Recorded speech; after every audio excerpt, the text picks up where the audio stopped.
Hi, I'm Diane Dayton, backstage at Berks, catching up with artists scheduled to appear at the 35th annual Boscov's Berks Jazz Fest.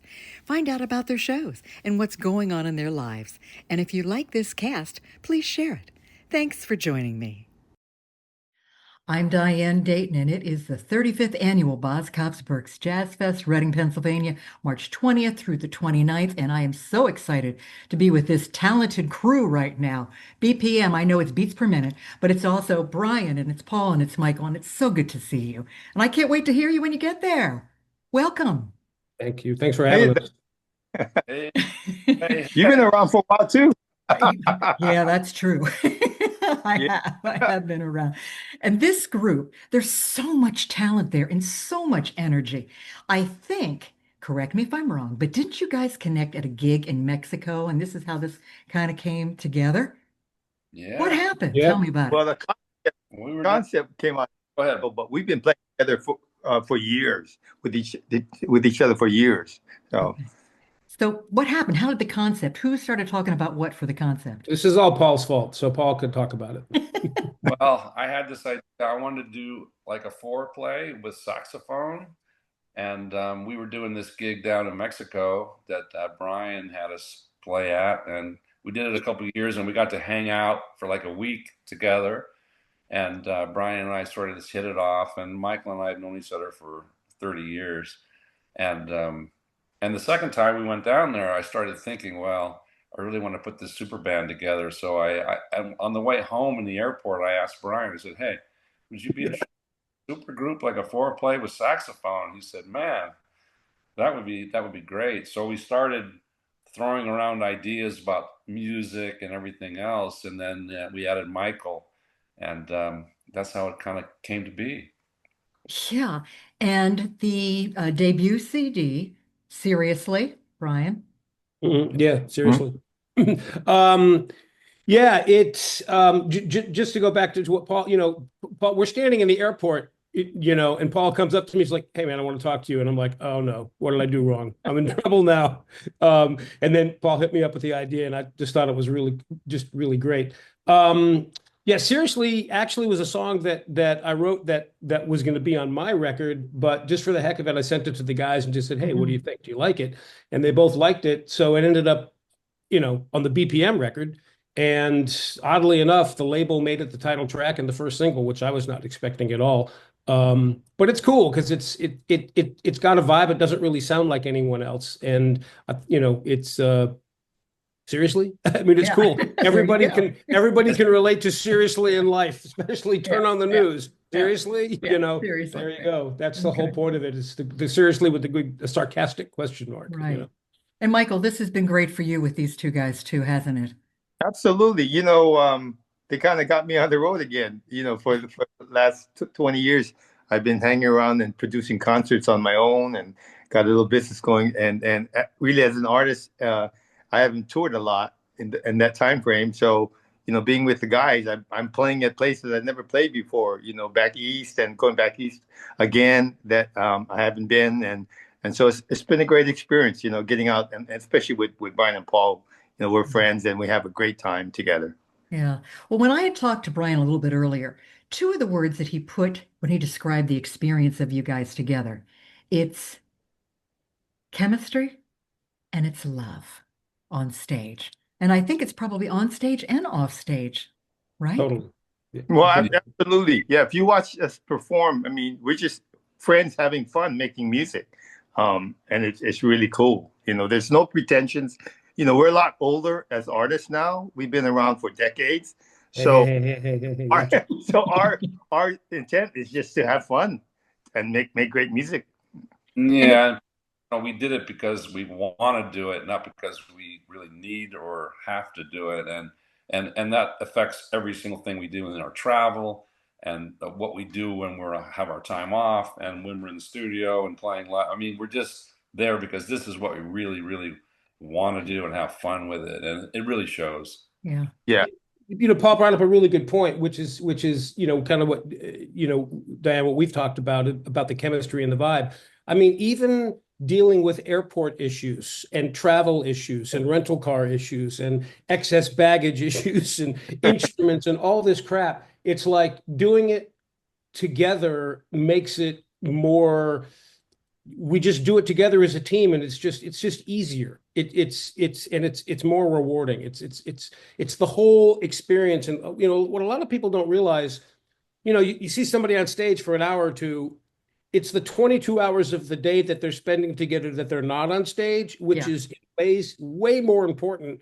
You want the music to be right, but it's how you get along as human beings first, right? And we all get along so well that even dealing with long travel and jet lag and this, it's like, it's cool because we're doing it to make music together, and it's really special. It's unlike anything I've ever experienced. It's great. Well, when you have fun, the audience is having fun too.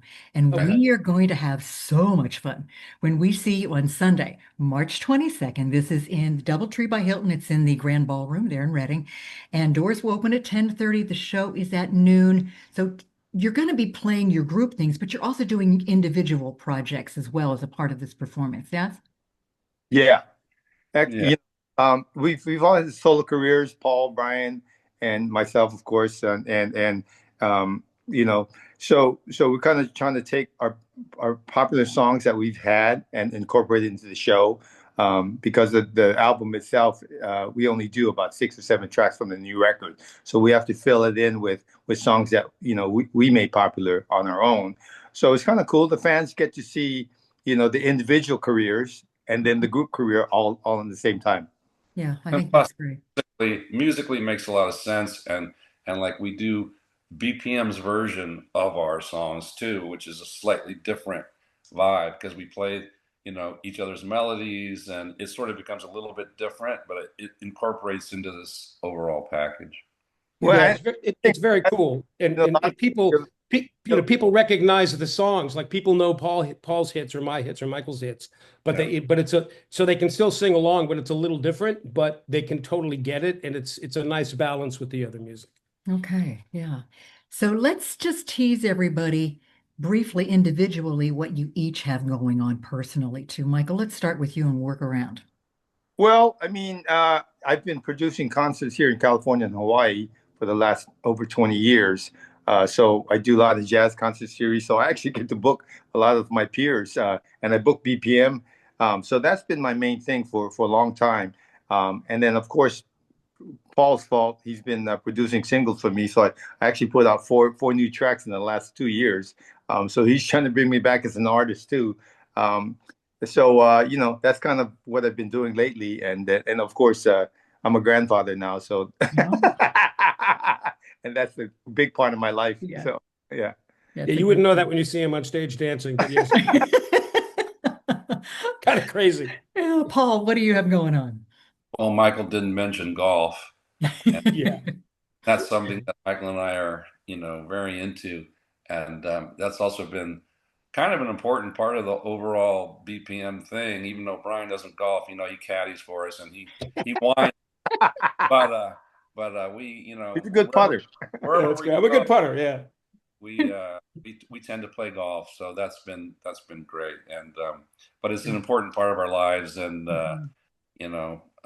so we do that as much as we can. But for me, I'm still producing and engineering and making my own solo records. So I'm just it's just a nice addition. In fact, I think Brian will agree that doing a gig by yourself is so much more difficult than doing a gig with BPM. I mean, it's so nice. I can stand there and just look good while Brian does all this on bass and Michael dances around, and I'm just like, hey, this is great. And I don't have to run the whole show, and it's a much more enjoyable 90 minutes, Yeah. It's really true. Yeah. Yeah, where we share the burden of performance, it's true. When you're a solo artist, everything's on you and what you have to do in the show. But with BPM, we kind of share the burden and experience, and it's a lot less stressful, really. Yeah, and I'm sure you guys have fun. Brian, what about you? I know you've got something coming out this spring. Hopefully, we'll see if I get it done in time. Yeah, it's it's been an interesting few years for me. I ended up breaking my back again and really couldn't do anything. And I wrote a lot of music. So that's been extremely rewarding. And Paul and I have been working together. We're working on my new record together, which is really cool. And he's also sent me a bunch of things to work on to write, melodies for other artists as well. And that's been extremely rewarding for me and very gratifying, especially in the kind of funk that I've been in. It's really helped me a lot. It's great to be doing music all the time. It's important for me. So yeah, we're working on a new record that I'm thrilled about. I love the music. I love the vibe. I'm still playing my upright bass. I'm doing another straight ahead jazz record as well, probably in February. So that's going to be cool because that's a part of my world that I don't want to lose touch with. Yeah. And it's all good. I mean, it's every day's a blessing when you can survive and make music. So it's really good. Just don't always have it as breaking your back and then you have to write, Yeah. What are the odds? Yeah, well, I can thank my family's DNA for that, but yeah, it's like I'm sick of that. I'm sick of hurting myself. Yeah. That Howie broke his back was just from excessive bass solo. Oh, yeah, right. Yeah, bass solos. Yeah, too many bass solos. I broke my back. There you go. Yeah. There you go. Well, I am so excited when the three of you come to Berks Jazz Fest to connect with you, hang out, and especially to hear the music once again. It's on Sunday. It's March 22nd, and it's at the DoubleTree by Hilton. And this is the 35th annual Boscov's Berks Jazz Fest in Reading, Pennsylvania. For tickets and everything Berks, go to berksjazzfest.com. Thank you so much, all of you. All right. Aloha. Can't wait to see you there. Thank you. Yeah, absolutely. Absolutely. 11 exciting days of concerts, jams, and more. Tickets are on sale now. For the latest artist, venue, and scheduling info, and for tickets, visit berksjazzfest.com.